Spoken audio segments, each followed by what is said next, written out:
Hi friends, welcome to 3-in-1 S&H TECH SOLUTIONS. Previous క్లాస్లో ఏం చూసాం, SMPS వర్క్ అవుతుందో ఏదో చూద్దాం. ఇందులో ఏంటంటే SMPS ప్రాబ్లం ఏంటో చూద్దాం. మెయిన్ ప్రాబ్లం ఏమొస్తుందంటే డస్ట్ వెళ్ళిపోయి లోపలికి మనకి వర్క్ అవ్వదు. డస్ట్ వల్ల లోపల ఉండే వోల్టేజ్ ట్రావెలింగ్ అవ్వక మనకి మెయిన్ ప్రాబ్లం వస్తుంది. అదేంటో చూద్దాం. దాన్ని మనం SMPS సర్వీస్ అంటాం. ఫస్ట్ ఏం చేయాలంటే ఇది వర్క్ అవుతుందో లేదో చూద్దాం, వోల్టేజ్ వస్తుందో లేదో చెక్ చేద్దాం. ఫస్ట్ నేను SMPS ఆన్ చేస్తున్నాను.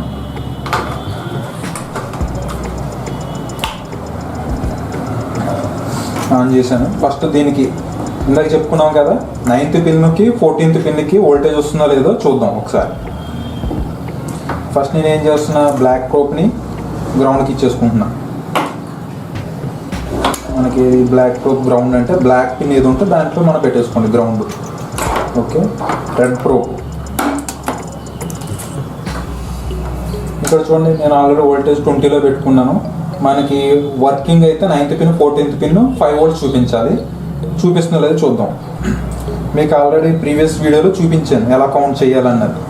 ఇక్కడ చూడండి, 1 2 3 4 అప్ టు 10 ఉంటాయి కాబట్టి మనం 9th పిన్ అన్నాను కదా, 9th పిన్ చెక్ చేద్దాం ఒకసారి.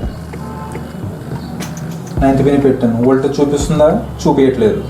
మనకి యాక్చువల్ ఎంత చూపించాలి, వర్కింగ్లో ఉంటే 5 volts చూపించాలి, చూపించట్లేదు. ఇప్పుడు 14th పిన్ 11 12 13 14th పిన్ కూడా చూపించట్లేదు. మనకి ఏమైంది, వోల్టేజ్ చూపించట్లేదు అంటే SMPS ప్రాబ్లం ఉంది.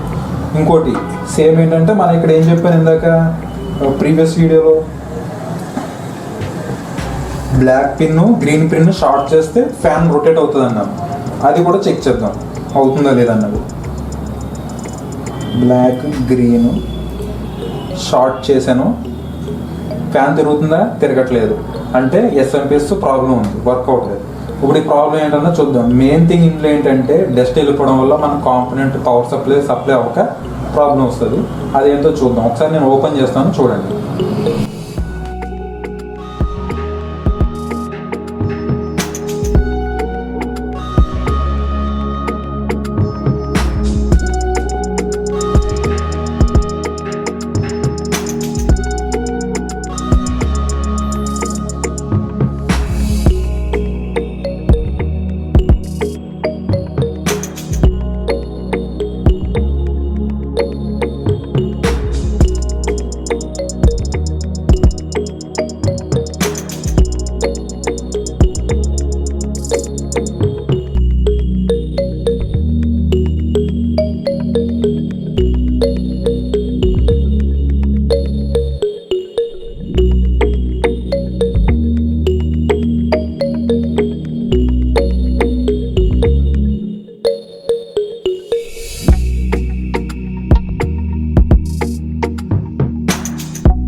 ఓకే, మనం శుభ్రం క్లీన్ చేసుకున్నాము, డస్ట్ అంతా పోయింది. ఇప్పుడు నేను ఒకసారి చెక్ చేస్తున్నాను వోల్టేజ్ వస్తుందా లేదా, ఫ్యాన్ రొటేషన్ అవుతుందా లేదా అని.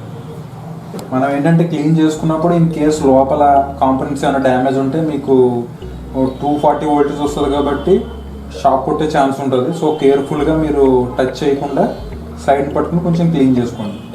లేదంటే మీకు ఫర్దర్ క్లాసులో కూడా చెప్తాను ఆ షార్టేజ్ ఎట్లా తీయాలని కూడా మీకు చూపిస్తాను. బ్లాక్ ప్రోప్ గ్రౌండ్కి ఇచ్చేసుకున్నాం.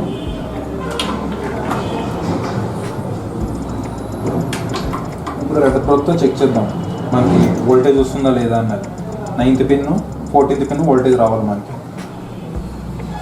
సో 1 2 3 4 5 6 7 8 9 9th పిన్ చూడండి, మనం డస్ట్ క్లీన్ చేయగానే వోల్టేజ్ ఎలా వస్తుందో. 9th పిన్ 5 volts వస్తుంది. 14th పిన్ కూడా రావాలి. 14th పిన్ కూడా వస్తుంది 5 volts. సో మనకి SMPS వర్క్ అవుతుంది. ఇంకో ప్రాసెస్ చెక్ చేద్దాం. ఏం చెప్పాను ఇంకొకటి, green cable black cable short చేస్తే ఫ్యాన్ రొటేట్ అవ్వాలని చెప్పేసి అన్నాను. అది కూడా అవుతుందా లేదో చూద్దాం. గ్రీన్ బ్లాక్ చూడండి, నాకు ఫ్యాన్ కూడా తిరుగుతుంది, ఎయిర్ వస్తుంది. So SMPS is working. మనం ఎప్పుడన్నా సరే పవర్ రావట్లేదంటే ఒకసారి డస్ట్ క్లీన్ చేసుకుంటే సరిపోద్ది. ఒకసారి లేదు ఇంటర్నల్ పార్ట్స్ ఏమైనా డ్యామేజ్ ఉంటే అది నెక్స్ట్ క్లాస్లో చెప్దాం, అసలు SMPS ఎలా రిపేర్ చేయాలన్నది. మెయిన్ ఏంటంటే జస్ట్ సర్వీస్, డస్ట్ క్లీన్ చేసుకుంటే వర్క్ అవుతుందా లేదా అన్నది ఇది ఒక example. Okay, so more software and hardware videos కోసం మా యూట్యూబ్ ఛానల్ని సబ్స్క్రైబ్ చేసుకోండి. Thank you.